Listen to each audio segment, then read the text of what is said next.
Hello guys, this is JP Roy. तो guys हमने non excited cell के बारे में जान लिया। अब इस वीडियो में हम इस बात को जानते हैं कि किस तरह से जो हमारे एक्साइटेड सेल होते हैं वो हमारे बॉडी में स्ट्रक्चर होते हैं या फंक्शन होते हैं या बेसिक उसका डिवीजन होता है। अब देखिए, एक्साइटेड सेल में केवल एक ही सेल पाए जाते हैं जिन्हें हम लोग नर्व या न्यूरॉन कह सकते हैं। दोनों एक ही नेम है, ठीक है। अब देखिए, अब हम बात करते हैं कि जो हमारा नर्व होता है या न्यूरॉन होते हैं उनको जनरली 3 भागों में बांटा गया है। उनको फर्दर डिवाइड आप नाम दे सकते हैं, आपकी मर्जी है। अब देखिए, फर्स्ट की अगर मैं बात करूँ तो जो हमारा डेंड्राइड होते हैं फर्स्ट, सेकंड की अगर मैं बात करूँ तो हमारे बॉडी होते हैं, और थर्ड की अगर मैं बात करूँ तो एक्सोन होते हैं। अब देखिए, हम सभी तीनों को फंक्शन समझेंगे, उनके बाद अंडर इनमें बहुत सारे होते हैं डिवीजन, उनके बारे में हम लोग बात करेंगे। सबसे फर्स्ट की अगर मैं बात करूँ तो हमारा डेंड्राइड होता है। आप फिगर में अच्छे से देख सकते हैं कि जो हमारे सेल बॉडी है कुछ आपको दिखेंगे क्यूबाइडल शेप के, वहाँ से बहुत सारे ब्रांचेस लाइक स्ट्रक्चर निकल रहे होंगे, ठीक है। और वो जनरली होते हैं, उनके ऊपर एक टिप्स गोल लाइक स्ट्रक्चर, इन सभी को आप लोग देख सकते हैं। अब ये जनरली क्या करते हैं, किसी भी मैसेज को पकड़ने का काम करते हैं या खींचने का काम करते हैं अपने तरफ। दूसरे भाषा में कहूँ तो स्टिमुलाई को, ठीक है। अब ये तो क्लियर हो गया। दूसरी तरफ अगर मैं बात करूँ सेल बॉडी को, तो यहाँ पर आप बहुत अच्छे से मूर्ख बन सकते हैं। आप देखिए किस प्रकार से आप मूर्ख बन सकते हैं। अगर मैं आपको बोल दूं तो यहाँ पर हमारे स्पेशल टाइप के प्रोटीन पाए जाते हैं, यहाँ पर प्लाज्मा पाए जाते हैं, यहाँ पर हमारे ग्रेन्यूल्स पाए जाते हैं। तो आप कहेंगे कि ये सब कैसे भाई। अब देखिए, यहाँ पर एक कॉन्सेप्ट को आप समझिए, कई बार आपको ओवर थिंकिंग करवा दे सकता है, ठीक है। इस चीज़ को देखिए, ये भी हमारा एक सेल ही है। हमने क्या बोला कि एक नर्व सेल है। अब आइए, हम ये जान चुके हैं कि किसी भी सेल के अंदर हमारे उसके अंदर साइटोप्लाज्म होते हैं। तो यहाँ पर जो होते हैं ना हमारे सेल बॉडी के अंदर, इनको हम लोग न्यूक्लियोप्लाज्म के नाम से। अब जिस प्रकार से उधर हमने देखा कि ERR जो होते हैं उनको प्रोटीन पाए जाते हैं, और वही प्रोटीन जो होता है राइबोसोम होता है, तो यहाँ पर स्पेशल प्रोटीन भी पाए जाते हैं। इन सभी बातों आपको कहा जा सकता है, ठीक है। तो इनको में कोई ये डिफ़िकल्टी नहीं होना चाहिए कि या ये ऐसे कुछ भी, ठीक है। अब देखिए, उसकी बाद की अगर मैं बात करूँ तो जो हमारा एक्सोन होता है वो टेल लाइक स्ट्रक्चर होता है, ठीक है। अब टेल में देखिए, इनका भी बहुत सारा स्ट्रक्चर होता है भाई। अब यहाँ पर जो हमारे फ्लूइड पाए जाते हैं इनको एक्सोम प्लाज्मा के नाम से जाना जाता है, सिंपल। अब इनके जो होते हैं, इनके भी नीचे जो होते हैं कुछ फिंगर लाइक स्ट्रक्चर पाए जाते हैं, हम लोग जिसे नर्व एंडिंग के नाम से भी कह सकते हैं, ठीक है। अब इसके ऊपर की अगर और मैं बात करूँ तो यहाँ पर किनारे किनारे जो एक्सोन होते हैं कुछ इस तरह से सीट पाए जाते हैं, जिन्हें हम लोग मेलालाइन सीट की बात करते हैं, ठीक है। और उनके बीच में जो स्पेस होते हैं उनको रोड ऑफ नेवियर के नाम से जाने जाते हैं, ठीक है। अब इतना जो था हमारा बेसिक स्ट्रक्चर था, ठीक है।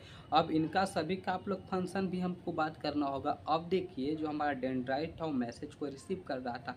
सेकंड में सेल बॉडीज में फ्लूइड है, तो फ्लूइड का मैकेनिज्म क्या होता है, ट्रांसपोर्टेशन करना, सिंपल।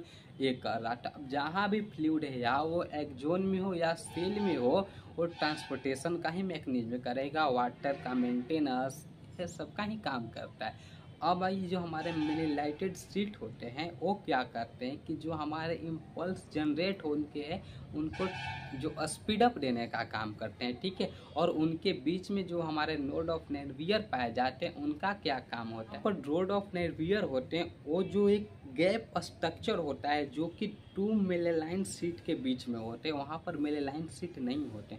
अब मैं इस तरह की अगर मैं बात करूँ तो ये हमारा फर्स्ट फिंगर है, ये हमारा सेकंड फिंगर है। उसी प्रकार से ये मेलालाइन सीट फर्स्ट है और ये मेलालाइन सीट सेकंड है, और इन दोनों के बीच में जो गैप है उसको रोड ऑफ नेवियर के नाम से हम लोग जानते हैं, ठीक है।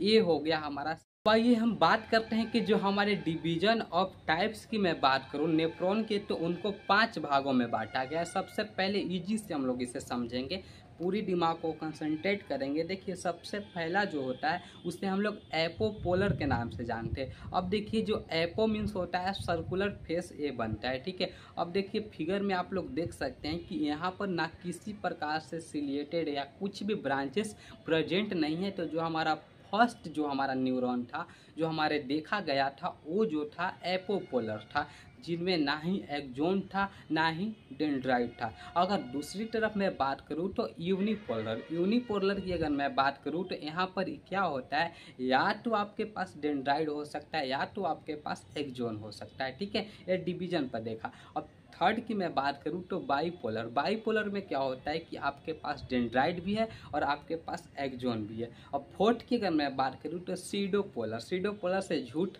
मीन्स यहाँ पर रहता तो है लेकिन वो झूठ बोलता है, ठीक है। अब देखिए यहाँ पर जो स्ट्रक्चर होता है इसका वेरी करता है। यहाँ से स्ट्रक्चर तो निकलेंगे सिंगल, लेकिन फर्दर डिवाइड होकर 2 पार्ट में डिवाइड हो जाता है। जैसे एक सर्कल से, सर्कुलर पार्ट से एक निकले तो रास्ता, लेकिन उसे देखने में तो लग रहा है कि सिंगल ही है, लेकिन आगे जाकर वो डिवाइड हो जाते हैं 2 पार्ट में और वो एक्सोन और डेंड्राइट बन जाते हैं, ठीक है। सेम प्रोसेस यहाँ पर भी होता है। और अगर लास्ट की अगर मैं बात करूँ, जो मल्टी होते हैं हमारे पोलर, उसमें आपने देखा कि किस प्रकार से हमारे न्यूरॉन में पाए जा रहे थे बहुत सारे डेंड्राइट, बहुत सारे एक्सोन एंडिंग इस प्रकार से थे।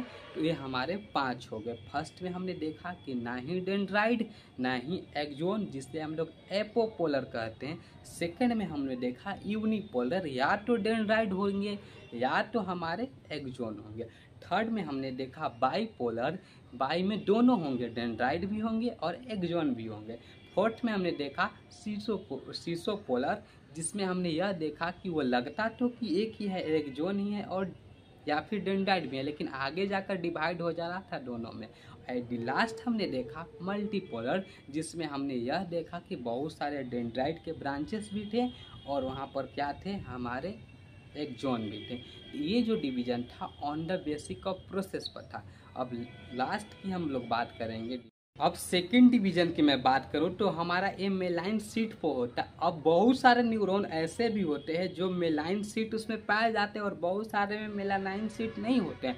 अब जो नहीं होते हैं उनको नॉन मेलिएटेड सीट कहते हैं और जिन्हें होते हैं उनमें मेलिएटेड सीट कहते हैं। अब देखिए मेलिएटेड सीट का मतलब क्या होता है, ये क्या करता है, ये सिग्नल का जो स्पीड होता है ना उसको बढ़ा देने का काम करता है। सिंपल सा लॉजिक है। और जो नॉन मेलिएटेड सीट होते हैं उसमें सिग्नल जो होता है बहुत लेट से पहुंचता है। ये हमारे डिवीजन थे। अब इनमें ज़्यादा कुछ तो हमें यह नहीं देखना है। हम लास्ट अगर हम लोग बात करें तो जो हमारा डिवीजन है न्यूरॉन का वो जनरली होता है फंक्शन पर। अब देखिए किस प्रकार से फंक्शन पर होता है। हमने यह तो देखा कि हमारे नोज होते हैं, टंग होते हैं, स्किन होते हैं, ईयर होते हैं। ये सब जो क्या होते हैं, हमारे सेंस ऑर्गन होते हैं और ये सब जो होते हैं हमारे रिसेप्टर बनते हैं। अब जो हमारे रिसेप्टर होते हैं हमारे आउटर इन्वायरमेंट से स्टिमुलाई से किसी भी सिग्नल को या फिर कनेक्ट करते हैं। ये जो होते हैं ये हमारे देते हैं कहाँ जाकर, हमारे ब्रेन के पास या स्पाइनल कॉर्ड के पास देते हैं। इनके वीडियो में एक स्पेसिफिक वीडियो बनाने वाला हूँ on the basic of division में जितने भी रिसेप्टर होते हैं। यहाँ पर इस चीज़ को समझिए कि जो हमारे रिसेप्टर होते हैं हमारे आउटर इन्वायरमेंट से किसी भी डिस्टर्बेंस को ऑब्जर्व करता है और उसे जो होता है एफरेंट सेल के द्वारा हमारे सीएनएस में पहुंचाने का काम करता है और को जो होता है सीएनएस जो होता है वो रिस्पोंड करता है हमारे इफरेंट सेल के द्वारा। अब यहाँ पर 2 सेल यूज किए गए हैं, एफरेंट और इम्फरेंट। इनका जो कई जगह अनदर भी चीज़ों को हम यूज कर सकते हैं। हम लोग रिले या मोटर न्यूरॉन को भी नाम से जान सकते हैं इनको। अब देखिए जो हमारे आउटर इन्वायरमेंट में से जो डिस्टरबेंस हो रहा था और उसको ऑब्जर्व कर रहा था हमारे जो रिसेप्टर थे और उनके द्वारा जो सिग्नल को पहुंचाता है हमारे ब्रेन के पास, उससे हम लोग सेंसरी नर्व के नाम जानते हैं, ठीक है। और वो जो हमारा सेंसरी नर्व जो होता है और जो हमारे वहाँ तक तो पहुँचा दिया ब्रेन या स्पाइनल कॉर्ड।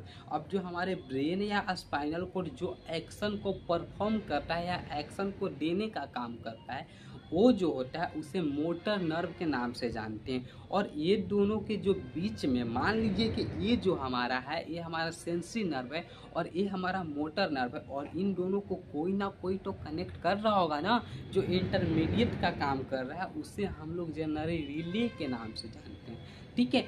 अब इस वीडियो में हमने इस चीज़ को देख लिया। अब